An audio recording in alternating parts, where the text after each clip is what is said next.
Hello and welcome Year 9 to this webinar on descriptive writing. Now we have three key takeaways or learning aims. First of all, to really understand how to engage your readers in descriptive writing. Secondly, to use sensory description and other descriptive techniques. And finally, to understand the drop, zoom, flash, echo method in order to structure descriptive writing. Now this is for a specific assignment that is describe a cafe. Okay, this is one image of a cafe, but you wouldn't necessarily be given an image. You might just be given the title, Describe a Cafe. And with any descriptive writing, you need to think about adding imagination. So the first thing to engage your readers would really to be thinking about which narrative perspective would you be writing that from? Would you be writing from one of the waitresses' perspective, who's been tired or happy all day, or maybe the mood changes? Would you be writing from someone, a passerby who's looking into the cafe? Maybe you're writing from a perspective of one of the customers who's there. Maybe it's a birthday celebration or a family lunch or a business lunch. You can describe from any perspective. You can also think about using from any first person perspective. You can also think about using third person. Omniscient means all knowing. So that means that you could describe from one person, perhaps the grandma, and then the granddaughter, and then the aunt, and then someone else, and the waiter and the owner. So lots of different people's perspectives there. So you have an omniscient overview. Another way of engaging a reader is really thinking about your purpose. So as the author, as the writer, you have an intention or an intent. You have something that you want to do. Now, your purpose could be to evoke strong feelings and to enable readers to experience the scene. You could also think about making it really exciting and thrilling and entertaining. So everything you describe, it has an element of thrill and excitement. You could try an opposite purpose, that you use description that's disquieting and disturbing and unsettling, and everything you describe is actually having an element of mystery or something that's upsetting even. Or you could use your description to present and explore serious issues. So for example, you could look at the idea of poor diet and how it affects our mood. So maybe they're sat eating at the cafe really unhealthily, and then their mood is affected somehow.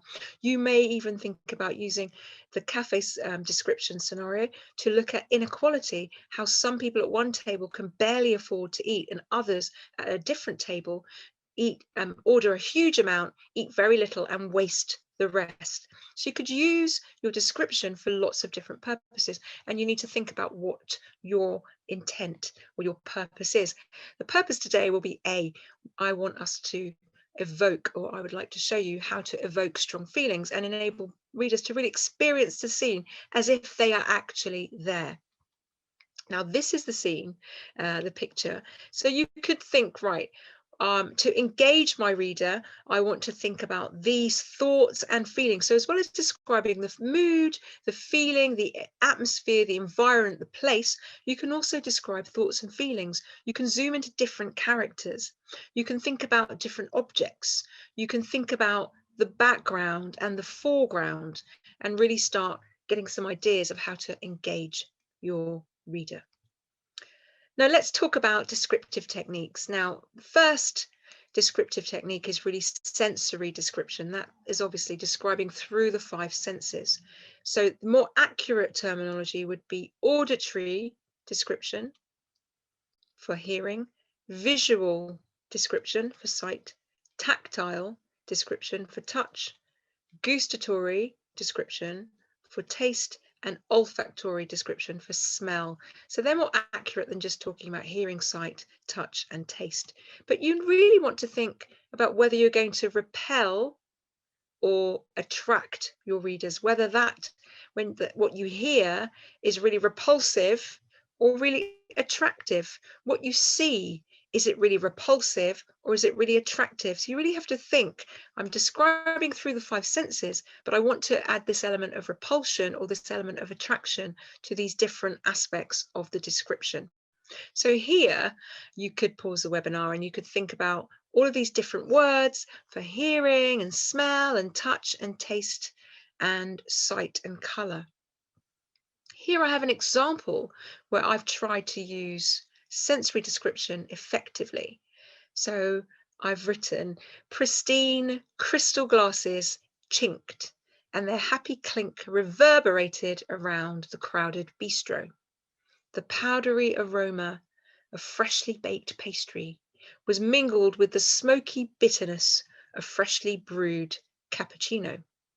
Rough and scratchy splinters on the antique tables were covered with the smooth cotton tablecloths. Clanging and jostling, the metal wheels of the waitress's trolley eventually came to a halt as she handed out steaming bowls of hot, wriggly pasta, the colour of russet and terracotta. So you can see in that paragraph, I've tried to appeal to all the five senses. So the sense of hearing is there with the chinking and clinking of glasses, with the clanging and jostling of metal wheels. So you really get that sense that some of it is really attractive, the clinking and the chinking, that sense of joy and celebration, but also perhaps repulsive, the clanging and the jostling of the wheels approaching. I've also tried to appeal to that sense of smell, olfactory description, with the aroma of freshly baked pastry and the smoky bitterness of freshly brewed espresso. Now, the sense of smell and the sense of taste, degustatory and olfactory, are really interrelated. So the things that are smelling smoky and bitter, you can always smell and taste them at the same time. I've also tried to appeal to the sense of sight with the wriggly pasta, the colour of russet and terracotta, and also the sense of touch with the scratchy splinters, but they've been covered by the smooth cotton of the tablecloth. So you can see in one paragraph, you can try and really pack your description richly with all five senses. Another important descriptive technique is indirect description, or show, don't tell. So instead of stating something obviously or explicitly, she was feeling incredibly nervous, you give specific details so that it's implicit in the description. Her frail hands were shaking and trembling, her entire body was convulsing uncontrollably with shivers. So you could use this for your cafe description. So you could say, a woman tried to eat her food carefully without staining her white top. And that's a fun description. It's adding some humor because, as well as enjoying her food, she's also trying to look neat and tidy, possibly for a business meeting. But instead of just stating it obviously, let's add some really specific details of what exactly she's doing to try not to make a mess of herself. Nibbling the crumbly edges of dessert with beet-like pecks. One woman squashed tiny scraps of cake on the edge of her silver knife. With the pristine precision of a surgeon holding a surgical tool. Barely breathing, she lifted her chin and her tongue unravelled as she nudged the minuscule morsel into her quivering lip. Triumphant, she gazed down with pride at the immaculacy white silk blouse, which remained spotless. So can you see, you're really telling with specific detail how she's kind of nibbling the cake, these bird-like pecks, tiny scraps of cake cut up like a surgeon, and she's kind of unraveling her tongue and just kind of slipping the cake in and then checking on her blouse with pride she didn't mess it up. Okay, so can you see how effective show rather than just telling can be when you're adding that specific detail and you're adding a real sense of humor and joy, particularly if you're wanting your reader to experience the scene. What about the next one here? A child refused to eat. That happens, doesn't it, in restaurants? Someone said that restaurants and children don't always mix.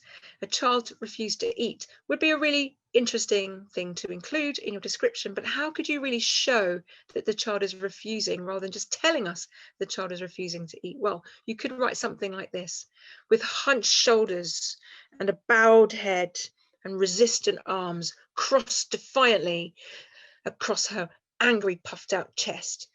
A child ignored the pleading of her cajoling mother and sat staring at the toy in her lap rather than looking at the disgusting food before her. Okay, can you see what she's doing? She's refusing. She's hunching her shoulders. She's puffing out her chest. She's crossing her arms. She's looking at her toy. She's ignoring her mother. All of those different things that she's doing, rather than just stating it, we're describing in specific detail. And what about this last one? A passerby was jealous of the cafe customers. So a pair of eyes fixed onto an envelope of bread, cut open to reveal spicy and enticing contents. As she followed the plate without blinking, her mouth began to water and she licked her lips. You can see she's really jealous. She wants to eat that delicious envelope that's spilling out with spicy contents. Now let's take that passerby who's jealous, and let's really think about adding AAA, which is what I call another descriptive technique. Let's add adjectives, which describe nouns, adverbs, which describe verbs, and alliteration, the same sound at the beginning of words. Furtively, a pair of bright eyes were fixed on the fluffy envelope of bread, cut open to reveal spicy, savory contents. As she followed the mesmerizing plate, barely blinking, her envious mouth began to water and she licked her lips greedily. And when she'd finished eyeing up the appetizing place, she grimaced angrily at the customers who looked so self-satisfied and slovenly. You can see there that real sense of envy and jealousy as she's eyeing those up, trying not to be seen. So furtively and greedily and angrily, you can see that she's trying not to let people see that she's really looking enviously at the food. So that's using AAA to really extend and develop our writing. That could be the jealous customer, who knows? Sorry, the jealous passerby looking at the customers. Now, another way of adding descriptive detail is through figurative language, or what I call mopes. So you could add a metaphor, a nest of spaghetti writhed and squirmed on the plate. So it's almost as if they're alive. The murmured mumbling of casual babbling buzzed across the side street. So you've got all that onomatopoeia of that, you know, when you hear people talking and you can't make out any of the words, but they're mumbling and bumbling and babbling and murmuring and buzzing all around. You've got the personification. So I wanted to personify the cash registers because it's so busy. They're almost singing in celebration because they're making a lot of money and the afternoon takings are really high. So the passers-by, they heard the excited clang of joyous cash registers jubilantly ringing out and ringing open in celebration of the busy afternoon's taking. So really personifying that singing cash register. And then exaggeration. 10 million hungry diners scoured the bustling brasseries in search of gourmet meals. Obviously, it wasn't 10 million, it's exaggeration. And you also have this sense that I don't want to keep saying cafe, I don't want to keep saying bistro, so I've used the word brasseries to vary the vocabulary. And then for simile, this frustrated child is sitting like a caged kitten, ready to lash out at anyone who threatened to approach her. So you've got more descriptive detail there and different descriptive techniques to use to make your writing effective. Okay, for the last part of this webinar, I really want us to talk about how you would structure the whole thing. So you know that you need to engage your readers with first or third person and think about your purpose. And you know that you need to engage your reader with descriptive techniques, sensory description, AAA and mopes and show don't tell. But what about putting the whole thing together? How would you structure the whole piece? How would you start? How would you develop and how would you finish? Well, this is a really helpful technique called drop, zoom, flash, and echo. So when you drop at the opening, you go straight into the action. You go straight into the atmosphere. It's something active, something lively, something interesting that really hooks your reader in and it makes them want to read on. That's the drop, the beginning. Then you zoom into specific elements. You might zoom into the food, you might zoom into faces, to particular characters, to particular aspects and details. Then you would flash. Now, the flash is a transition. It could be a flashback, but it's really to provide the opposite tone, a different mood, a different feeling, a different focus. You're flashing away from the main action. Why? Well, it's really showing your teacher that you are a skilled writer, because you can add contrast to your writing. And what about the echo? Well, you're returning to the scene at what was started at the beginning. So you're creating a cyclical structure, going back to something that you referred to earlier. And those are the 4 sections to help you write the whole piece. You've got drop, you've got zoom, you've got flash, you've got echo. You may be familiar with this, it may have helped you to write, but what would it look like for this specific assignment? Well, you'd have a narrative hook. So you'd hook us in, you'd zoom in to different aspects of the scene, and then you'd use contrast, really to show that you are a skilled writer. You want to show your skills and your skill as a writer. So for this specific assignment, you would drop into the sights, the smells, the sounds of the street and the cafe. And then you would zoom in. You'd zoom into the customers, you'd zoom into the children, the passersby, everyone who's kind of enjoying the lively and bustly atmosphere of the cafe and its surroundings. Then your flash would be a contrast. You could present an unhappy and frustrated child, maybe the child who didn't want to eat and was refusing to eat. And then your echo, you'd go back to the smells and the sounds and the sights of the cafe. Okay, what would it look like then? So your assignment may well look something like this. So we'd use the sensory description that we used at the beginning. Pristine crystal glasses clinked and their happy chink reverberated around the crowded bistro. And then so you describe the powdery aroma of the pastry, the bitter smokiness of the espresso, how the rough splinters have been covered with a smooth tablecloth, the clanging, the jolting, and the steaming wriggly bowl of russet and terracotta pasta. So the drop there would really drop us into the excitement and the liveliness and how delicious the food and the wonderful the experience of this cafe is. Then the zoom, you'd be zooming in, possibly zooming into this woman who has this beautiful top and she's trying not to ruin it. So she's nibbling the crumbly edges with bird-like pecks. She's squashing it like a surgeon with precise stabs. She's lifting her chin and unraveling her tongue and nudging it over her lip, and she's gazing down proudly, the fact that her blouse remains spotless. Okay, so that could be the zooming into one particular customer. And then in contrast, the frustrated child sat like a caged kitten, ready to lash out at anyone who threatened to approach us. We've got a contrast of this angry child who's refusing to listen, refusing to eat, unlike everyone around. Everyone around is interested in the smells and the tastes and the delights of all the food in this cafe, but she is refusing to eat, and the food is disgusting.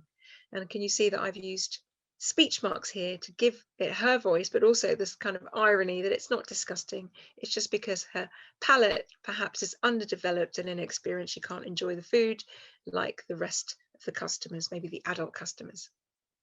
And then the end is going back. It's echoing, the murmuring, the mumbling, the hungry diners, they're scouring, and then the clang of the joyous tills ringing out in celebration because of the busy afternoon's takings. So can you see how you could use drop, zoom, flash, and echo to structure your writing into 4 sections that interrelate with each other? Okay, I hope that has helped you. I hope that after this webinar, you'll go back and you'll do your own writing. I hope that you can use auditory, visual tactile, gustatory and olfactory description. You can use AAA and MOPEs, show, don't tell, and the drop, zoom, flash, echo to structure your writing to create a successful descriptive piece. Thank you for joining me, Year 9, and goodbye.